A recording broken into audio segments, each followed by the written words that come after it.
Welcome to We Can Be, a Heinz Endowments podcast focused on the driving forces in the social change arena. My name is Michelle Figlar, Vice President of Learning at the Endowments. And it is my pleasure to welcome today's guest, Dr. Kathy Humphrey, the president of Carlow University. In 2021, Carlow University's board named Dr. Humphrey as the first Black woman to hold the office of president in the university's nearly century-long history. From spending her childhood days playing school during her leisure time in Kansas City, Missouri, to leadership positions at St. Louis University, the University of Pittsburgh, and now Carlow University, Dr. Humphrey has truly and deeply dedicated her life to equity in education. She's a nationally respected leader in the educational concept of building the whole student, believing passionately in the importance of students learning not only the subjects they choose to study, but also critical life skills that include social, health, and communication competency. She has endless positive energy, is brilliant yet humble and kind, and is one of the most charismatic leaders in the education realm. I am honored to call her both a colleague and a friend. Dr. Kathy Humphrey, welcome to We Can Be. Thank you. Oh, it's so good to see you. You started right at what was at least like the height of the pandemic. And as you look back on the first year, what was your biggest challenge? What surprised you the most? I was pleasantly surprised by so many things at Carlow. Really? Yes. You know, I've been in this business for 38 years, and I have never heard students collectively talk so favorably about their faculty. So endearing, so warm, you know, how much the faculty care about them, how much the faculty do everything they can to ensure their success. That was really a pleasant surprise. Then I would say that I was surprised by, you know, how most institutions talk about their mission. Mm-hmm. And everybody is committed to their mission. But to hear the mission being fed back to me from students and what they say and how they act was surprising to me because you don't see it bounce back from the students as much. And their commitment and the reason why they selected Carlow, it was just very evident and very, very clear. Carlow was created to provide opportunities for those who otherwise hadn't had opportunities, and to hear the social justice agenda be real was really wonderful for me. So I had a lot of pleasant surprises. But probably the hardest surprise for me was to really understand that the buck really stops with me. Oh, I bet. That was hard. Yeah. And it wasn't hard because I didn't expect it. Right. It feels different. You know, in the past, you know, in all my other jobs, I could say to my supervisor, hey, here's what I think you need to do. This is the best information I could give you. But I'm the person that they give that to. They get to walk away on their merry little way, not think about it again. I have to sit with it and really make the call. Are we going to do that or are we not going to do that? And when you make that call, you know you're affecting people's lives. That's really hard. I've heard stories that you spent time, and you still spend time, in the cafeteria. You walk around campus. You pop into classrooms. Can you share a story about when you just would pop in? How did the students react to that? I go to the dining room at least once a week. Wow. And just sat down with random students, right? So the first week I went into the dining room and sat down with a group of students. You could see the students thought, who is this old lady? Old lady, stop that. Sitting with me. Who is she, right? I would introduce myself so that I just didn't look like this weird person sitting down with them. Once the students expected me to come, it was exciting because every lunch became a focus group, right? I bet. I just learned. I learned all kinds of things to the point where I think my staff would see me heading toward the dining hall and know that she's going to eat with the students. we're going to have something to do when she comes back. Yeah. Because they were so insightful, and they have a lens on the institution that's very different from those of us who work at the institution. So to know how it feels to be them is really important to me. And I absolutely love students. I love being with them. They give me a lot of energy. They give me a lot of excitement to do the work. And so when I'm having a bad day, oftentimes I'll go and pop down and just hang out with them for a few minutes to be re-energized, because they're the reason why I come to work every day. That's been wonderful. You light up a room, every room you go into. You are the first Black woman to lead Carlow University, and Carlow has a progressive, equity, diversity-focused mission. I don't know how many of our listeners know that, but what is it like for you to be the first Black woman? What is it like to implement this vision, to be in charge of this vision, and how can universities fulfill this vision? I don't know if I've ever said this publicly, but I'm getting ready to say it. When I was going through the process of the interviewing, I really didn't think about, you're going to be the first Black woman. If you get this job, you're going to be the first Black woman to do it. So it just didn't cross my mind, because there's so much to think about before you go into this process, that it didn't click to me until I was called to do another interview, and they said, so Kathy Humphrey is the first Black woman to be president of Carlow. And I thought, it's true. And then the weight of that sat with me. And then I began to get letters from young Black women to tell me how important it was for me to be in this space, because it said to them, this is possible. And, for me, it's important.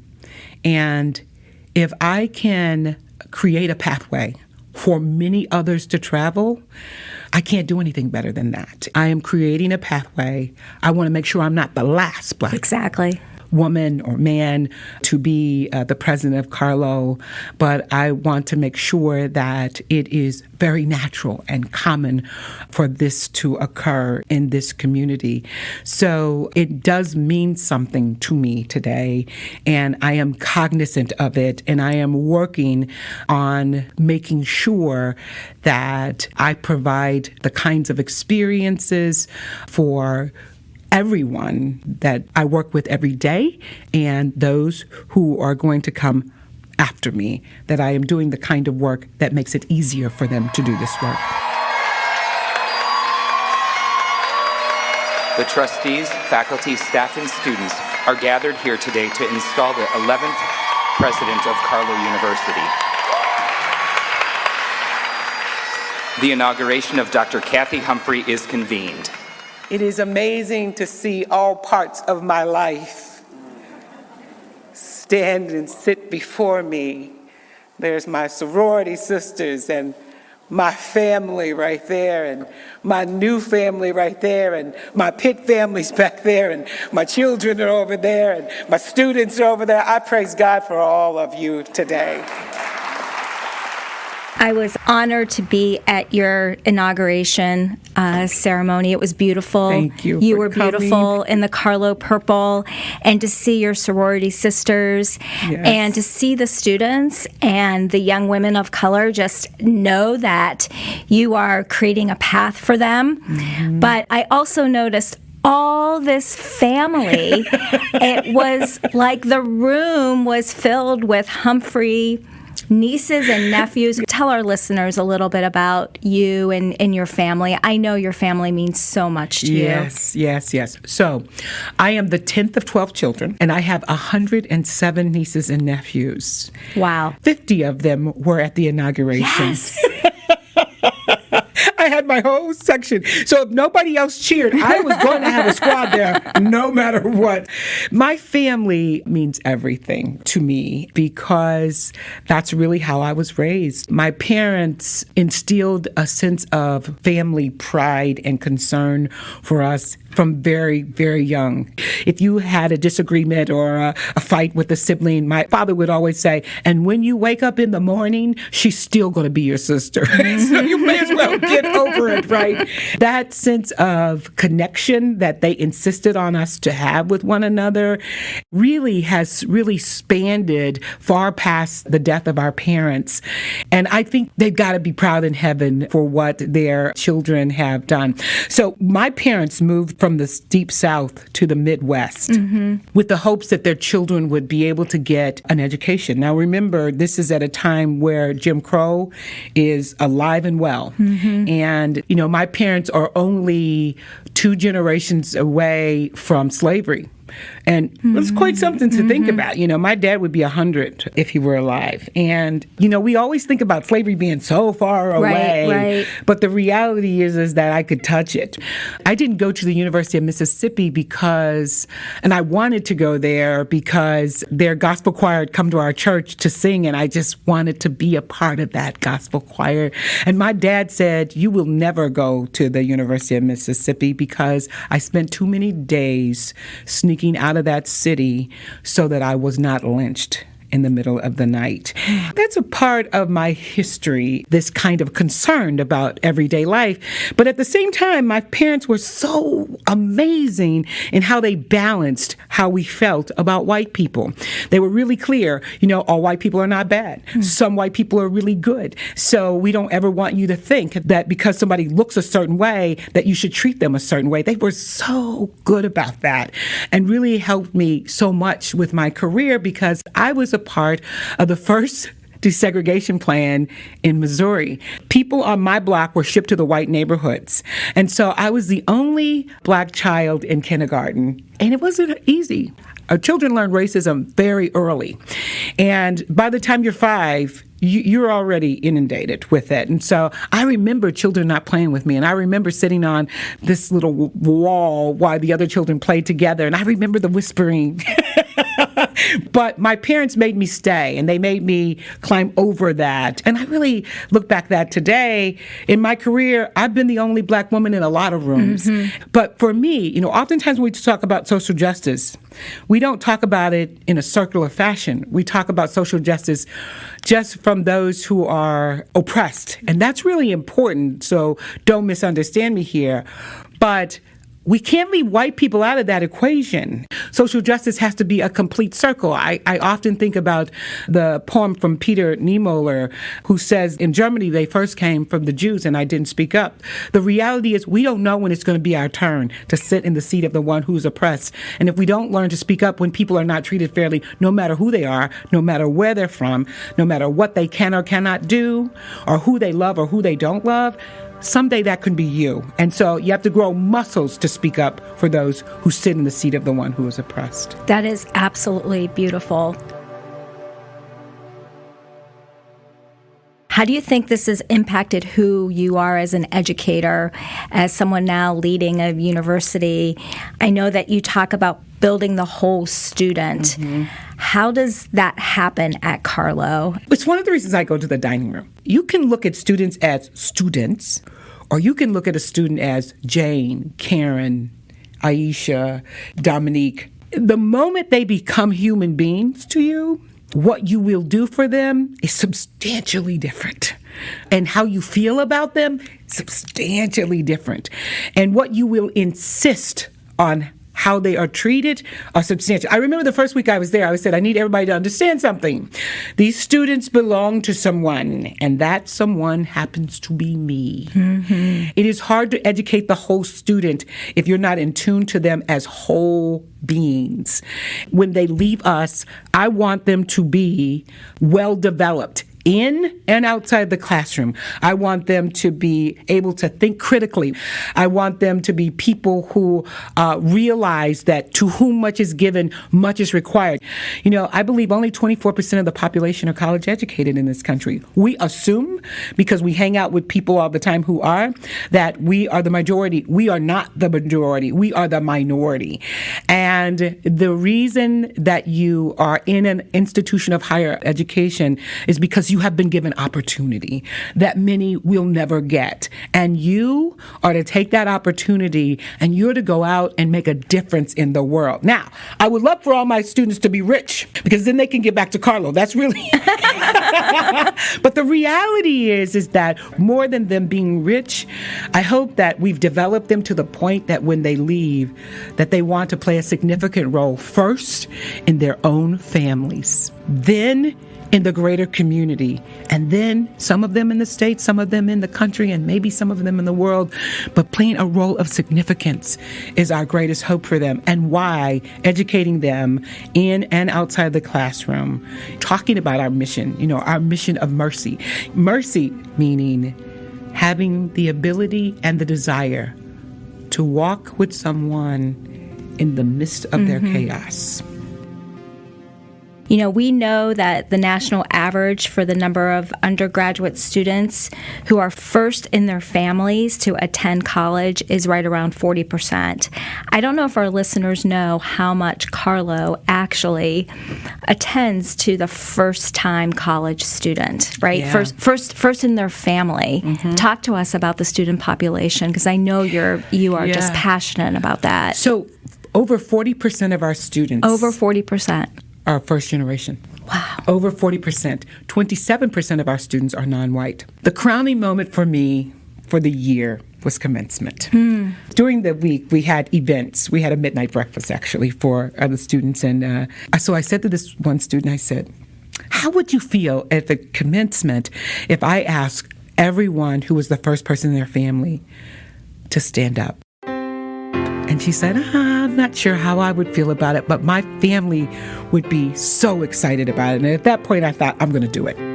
One of the things that makes Carlow special is its commitment to all of our students, especially those students who are in the first generation of their families to graduate from college, or those who are the first in their families to gain a master's or a doctorate degree. Will those students who are first generational please stand?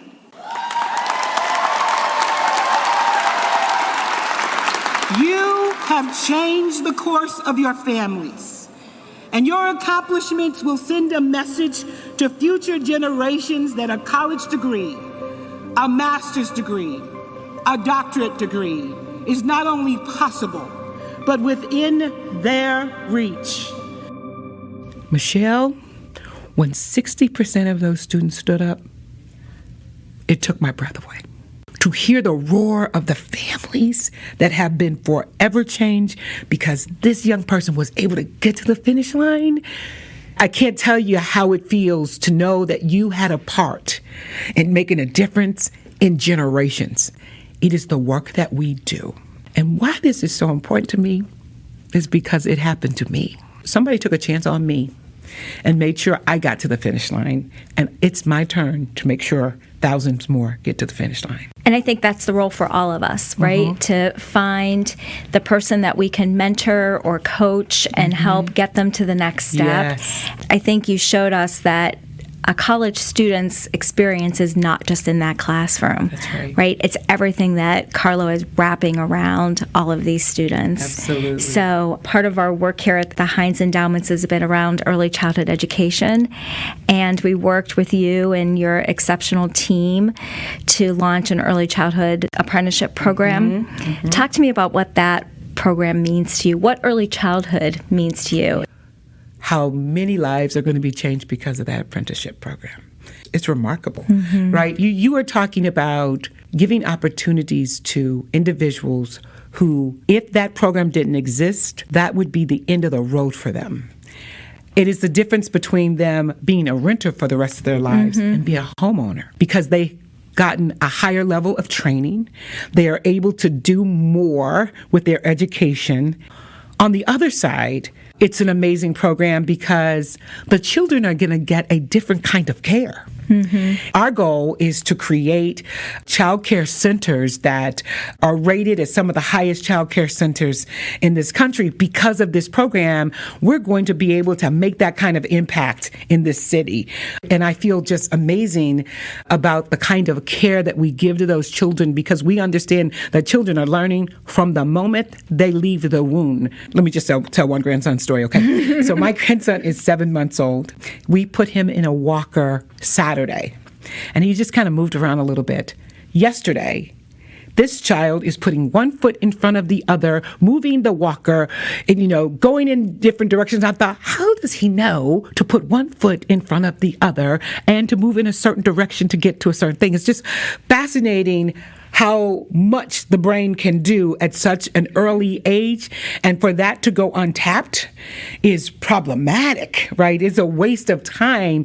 This program, educating these students about what a child can do and having them to use that education to really implement it and execute it in that child's life, it's huge.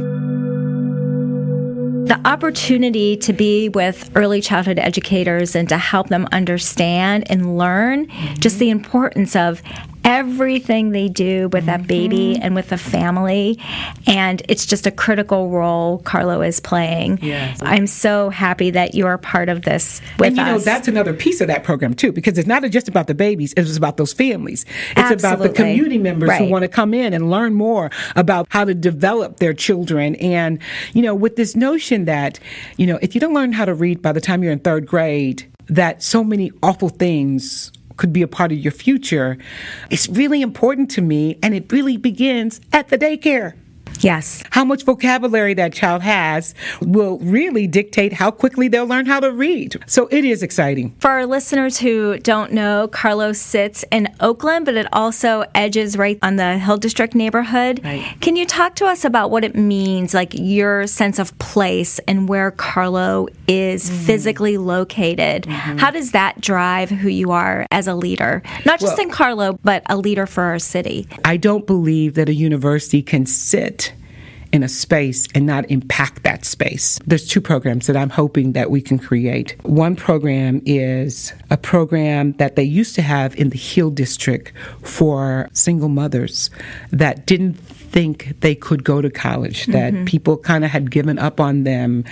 I want to recreate that program. I want to be that institution that says, you can do this. You can get a college degree. You can do more than you're doing today. And we're going to help you do that. And I'd like to sit a classroom right in the Hill so it's easy for them to come to. And I'd like to do daycare so that they can drop their children off and go to school at the same time so that we can make it easier for them. We are a city that is in desperate need to make some changes, to provide some opportunities, to change some lives. And one of the women who graduated from that program years ago, they said, I was just sitting home with my children. I wasn't doing anything. And somebody knocked on my door virtually and said, would you like to be in this program? And I started, and I'm a college graduate today, and all of my children are college graduates. Wow. And that's the kind of change that I think we have to be a part of making, not only for the individual, but for our city. The other program that's very important to me that I am really trying to get funding to start is to provide opportunities for foster children. Only, I believe, 20% of foster children end up in college, and only 3% of them finish. I want to be that institution where they finish. I want to be that institution that has the kind of wraparound services that will really nurture foster children to the point of success. You talk about changing some lives. If you can change the life of a foster child, you really have impacted. My children were foster children, so I have a great passion for this. And these young people are on their own. Right. And so they need a place to go for Christmas, for Thanksgiving, for spring break, they need a place to be. They need somebody to encourage them. They need somebody to say, hey, how's it going? You know, all the things we've done for our children. Hey, how'd that test go? You know, imagine never hearing, how'd that test go? Or, I know you were having problems with so-and-so. How's it going? Imagine living life that way, or not having anything underneath you but you. So I want to create that net, that system underneath them that will help them to get to the finish line. I read an article about you in the Jewish Chronicle that talked about how important it is for you to experience other neighborhoods. This also helps the students be able to understand how their work is going to impact other communities. You're going to get students off of campus. Why is that so important? I mean, it's just a unique way to think about the opportunities for the students as well. Until you walk in the life of someone else, you don't know them. And you are able to treat them as objects as opposed to human beings. That's just the way it is. But if you're able to stand in somebody else's shoes, if you're able to create a real relationship with someone who's not like you, and that's really what that's about. Having the ability to create real relationships. It's not about just serving. It's not about just helping. You're really helping yourself, right? When I get to know you, how I treat you is different. Yeah, it's reciprocal. It is. It's reciprocal. When I get to know you, Michelle, you become more than a white woman. You're not just a white woman. You become my friend. Yes. Somebody I care about. That's what I want our students to know about and to be a part of. I wasn't lucky enough to have you as a teacher because, you know, we're about the same age, but I wish that I would have had a teacher seriously, to have a teacher like you. Is there a teacher that you think about that guides your work? So Jack Foster was my music teacher. Jack was probably the first person in the LGBT community that I was extremely connected to, because he told me that I was special, that I could do great things. And not only did he tell me I could do it, he gave me opportunities to do it, to prove to myself that you are somebody special. I think about Jack a lot.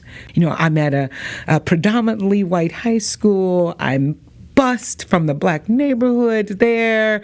And here is a white man basically saying, you're somebody. Me? You're somebody. And I think that as often as I can to help people understand who they are, to remind people that they are great and amazing, is something that I want to be a part of, because I know how much it affected me. He was also hard on me, you know. He'd also let me know when I was going the wrong direction. Yeah. I think most of our best mentors are, right? Yeah, right? He was a truth teller. I will always remember him. I have heard that it was clear to you from an early age that education was going to be your calling. I've even heard, I think you told me this, that even when you weren't in school, much of your free time as a child growing up was spent playing school. Absolutely. Playing school was my absolute favorite thing to do as a child. And because I have a lot of siblings and a lot of nieces and nephews, most of the time I could coerce people to play with me, right? Now, I don't know if you'll remember this. When nobody would play with me, I would just teach empty chairs. I would sit up empty chairs along my bed, and I would teach those empty chairs. This has always been a part of my life, and I always think about that when I'm in the front of a classroom, that now those empty chairs are filled, and they help me to fulfill the calling that's on my life, and that is to provide other people the opportunity to gain information that makes them find their own callings. Was there a point that you knew that you were going to turn this play into a career? Like, when did you know? I feel like I always knew. I don't remember ever a time where I didn't think I was going to be a teacher. I could see it on your face. I wish the listeners could see it, because you talking about teaching, it is just in your soul. And those are the teachers we need for the future. And but that's gosh, why we don't treat our teachers really well. We don't treat our teachers well. And that's why we are struggling to find them. But I think that what COVID did for us is to help us understand the true value of those people who teach our children every day. Absolutely. They are worth so much more than what we pay them. I don't think we can pay them enough. Every profession is because some teacher was a part of their lives at some point and was willing to give to them a part of their lives. And that's what teachers do. Teachers give you a part of their lives. There are not a lot of professions that do that. There are not a lot of professions where people look back and say, I remember Jack Foster. So the name of our podcast is We Can Be. What do you think we as a community, our country, a world, what can we be? I believe we can be better than we are today by leaps and bounds, simply by deciding that we're going to be. If indeed we would become the people that we all aspire to be, people who care about one another, people who are willing to walk into the chaos of others.